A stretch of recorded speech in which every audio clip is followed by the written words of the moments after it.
Welcome back teman-teman netizen atau warganet ke konten terbaru dari channel YouTube Bola Bung Binder. Saya lagi melihat klasmen sementara Liga Inggris atau English Premier League, dan mengejutkan juga nih ya teman-teman bagi saya bahwa Chelsea untuk sementara berada di peringkat nomor 8. Padahal Chelsea ini kan mengeluarkan ya dana cukup banyak, malahan menurut saya luar biasa banyaknya. Menurut berita yang memang beredar, di atas 200 juta pound, sekitar 220 atau mungkin juga lebih. Kita kan tidak akan pernah tahu sebenarnya berapa yang mereka keluarkan dana untuk membeli pemain-pemain baru. Ada penjaga gawang, ada juga pemain yang bermain di tengah, ada juga pemain yang bermain di lini depan. Ya, kecuali Mendy, pemain-pemain lain memang performanya belum stabil. Ya, saya tidak berbicara soal konsistensi dulu, tapi belum stabil, up and down. Ya, bahkan ada beberapa pemain yang justru belum menunjukkan kualitasnya sesuai ekspektasi. Dan Chelsea setelah memainkan 19 pertandingan sudah kalah 6 kali. Musim lalu mereka total kalah 12 kali, but still mereka masih bisa qualify untuk UEFA Champions League. Tapi musim ini persaingannya lebih ketat lagi. Yang pertama dari Leicester ya, yang baru saja menang lawan mereka. Skornya juga lumayan nih, 2-0 Leicester bisa menang. Selain itu di bawah Chelsea nih ya, ada Southampton, ada Arsenal, ada Aston Villa. Yang kita lihat perolehan poinnya ini tidak begitu jauh. Di atasnya masih ada Everton, Tottenham, West Ham ya. Jadi ini persaingannya ketat banget untuk bisa masuk ke top 4 zone dan qualify ke UEFA Champions League musim depan. Frank Lampard juga posisinya ini belum jelas. Apakah ia akan tetap dipertahankan atau akan dipecat dan diganti. Walaupun memang untuk sementara ini posisinya masih aman. Ya, saya katakan aman karena kan belum ada nih berita bahwa ia dipecat. Ya, artinya masih aman. Kita belum tahu nanti apa perkembangan yang terjadi dalam beberapa jam ke depan. Tapi bagi saya ini hanya pengamatan saya, bahwa kekalahan Chelsea yang sejauh ini sudah 6 kali, ya mungkin ini bukan sebuah hal yang mengkhawatirkan. Karena Leicester sendiri sudah kalah 5 kali. Tapi yang mengkhawatirkan, mereka hanya bisa menang 8 kali. Nah, ini persentase kemenangan yang rendah bagi klub yang melakukan investasi besar-besaran dengan membeli begitu banyak pemain baru. Ditambah juga jumlah draw-nya ini banyak, 5 kali. Ini yang menjadi persoalan saya kira. Bahwa Frank Lampard yang diberikan ya resources, sumber daya yang luar biasa banyak, justru gagal memberikan atau mempersembahkan kemenangan demi kemenangan. Ya mungkin tidak selalu menang di setiap game. Tapi masa sih draw-nya begitu banyak? Masa sih kalahnya begitu banyak? Masa pencetak golnya ini tidak banyak? Belum ada yang double digit. Semua pemain-pemain bagus yang ia beli, yang available di bursa transfer di musim panas lalu, ya bisa beli, ya kan? Terus apa masalahnya? Nah, Frank Lampard berkali-kali menjelaskan bahwa masalahnya performa dari para pemainnya. Tapi jika pelatih mulai menyalahkan pemainnya, ya artinya ia tidak capable dong untuk mengatasi persoalan yang terjadi di klubnya. Artinya ia tidak mampu untuk bisa menyatukan para pemain. Ia tidak mampu ya untuk membenahi kinerja para pemain. Ya jadi buat apa juga Frank Lampard ini melatih Chelsea? Ini hanya pengamatan saya.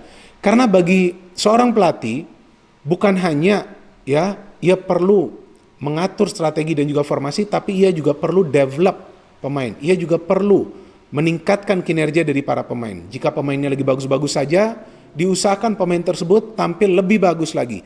Jika lagi down, dilihat apa kelemahannya, apakah itu posisinya, atau strategi dari pelatih yang tampaknya tidak cocok bagi pemain tersebut, atau mungkin diperlukan pemain lain untuk bisa menstabilkan performa pemain tersebut. Artinya pemain lain yang bisa juga dimainkan mulai dari awal. Teman-teman perhatikan, setiap kali Chelsea bermain, mereka lebih cepat ya melakukan serangan dengan mengandalkan para pemain yang berada di depan. Dan dua pemain yang diharapkan untuk perform adalah dua pemain yang tampil dengan peran sebagai penyerang sayap. Nah, ini kan sudah mudah dibaca. Karena teman-teman perlu perhatikan, begitu banyak crossing yang dilepaskan oleh para pemain Chelsea yang berada atau bermain sebagai penyerang sayap, tidak selalu bisa akurat menuju ke pemain lain yang mencoba untuk menerima umpan tersebut di dalam kotak penalti pertahanan tim lawan atau di dalam zona pertahanan tim lawan. Ditambah lagi dengan performa fullback. Ya, fullback yang memang gemar menyerang tapi sulit dalam urusan bertahan. Terus di mana peran para pemain di tengah? Itu yang tidak terlihat, itu yang juga tidak terlihat juga di game lawan Fulham. Saya sudah jelaskan itu. Ya, ada gap yang besar di antara defense dan juga sektor penyerang. Yang membuat lini tengah ini tidak terlihat. Ada satu pemain Mason Mount. Tapi kan mengandalkan satu pemain saja yang untuk berkeliaran, ya bermain semacam perannya sebagai free roll, itu tidak cukup karena perlu organisasi permainan yang rapi. Sehingga pola serangan ini bisa terstruktur untuk menuju ke lini serang. Kenapa terstruktur? Jadi ketika ada counter dari pemain tim lawan, tidak ada ruang yang kosong. Di mana ruang yang kosong itu? Tentunya di pertahanan. Harus ada saling support dari para pemain antar lini. Itu yang tidak terlihat dalam 2 game terakhir, bahkan 4 game terakhir Chelsea. Ya, berikut juga game lawan Arsenal saat mereka dibantai dengan skor 3-1. Berikut juga game lawan Manchester City. Dan di game-game sebelumnya juga sebetulnya sama, tapi memang form Mendy lagi bagus-bagusnya. Sekarang form dia masih bisa menyelamatkan beberapa peluang berbahaya dari Leicester, tapi tetap kan itu tidak cukup. Nah, di game lawan Leicester ini juga adalah langkah yang berani dari Frank Lampard. Ia menaruh Werner dan juga Ziyech untuk sementara di bangku cadangan. Nah, ini kan menjadi pertanyaan lagi. Kenapa? Padahal ini kan 2 pemain baru, 2 pemain mahal. Mungkin pemain ini belum bisa berkembang, tapi saya kira bukan berarti mereka harus langsung ditaruh di bangku cadangan. Kasih mereka lagi chance, kasih mereka lagi peran yang lebih besar lagi. Ya, coba rubah peran mereka. Justru yang diberikan kesempatan tampil dari awal adalah Kai Havertz.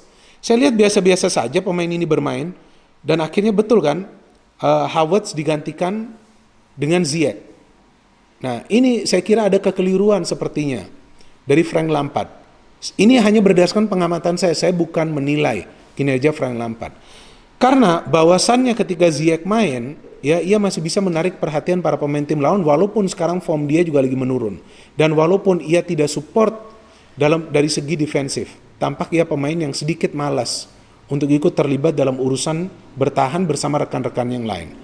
Tapi dalam game-game seperti lawan Leicester ini, di mana para pemain Leicester ini memiliki fisik yang prima, dan juga kemampuan bermain kreatif, diperlukan juga pemain-pemain yang cerdas dari Chelsea. Di sini saya melihat bahwa hanya Mason Mount yang bermain cerdas, cerdik, dan juga penuh determinasi.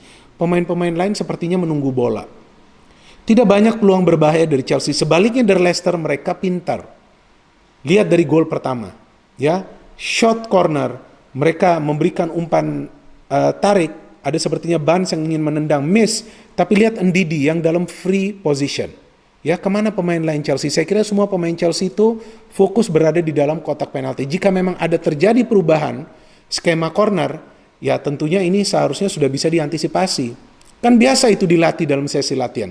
Tidak ada yang menutup ruang gerak dari Ndidi. Dan ia bisa mencetak gol pertama bagi Leicester. And what a goal. Good goal. Memang kena tiang dulu. And then second goal, sama juga kita lihat umpan dari Albrighton yang sebetulnya menuju ke Vardy. Ya kan, kita lihat Vardy sebetulnya terjatuh, ada sedikit sentuhan lah dari Rudiger, walaupun saya kira itu tidak berbahaya. Ia terjatuh, tapi pada saat ia terjatuh kita lihat ada ruang kosong yang dimanfaatkan oleh Maddison. Ya, syutingnya juga bagus. Reece James sedikit terlambat untuk menutup ruang yang terbuka, dimanfaatkan oleh Maddison untuk mencetak gol. Setelah itu Chelsea memang lebih bagus lagi di babak kedua, but no real chance. Werner masuk, ada umpan dari Ziyech, ia dinilai offside, tapi selain itu saya tidak melihat ada peluang yang berbahaya. Secara kekompakan juga tidak terlihat.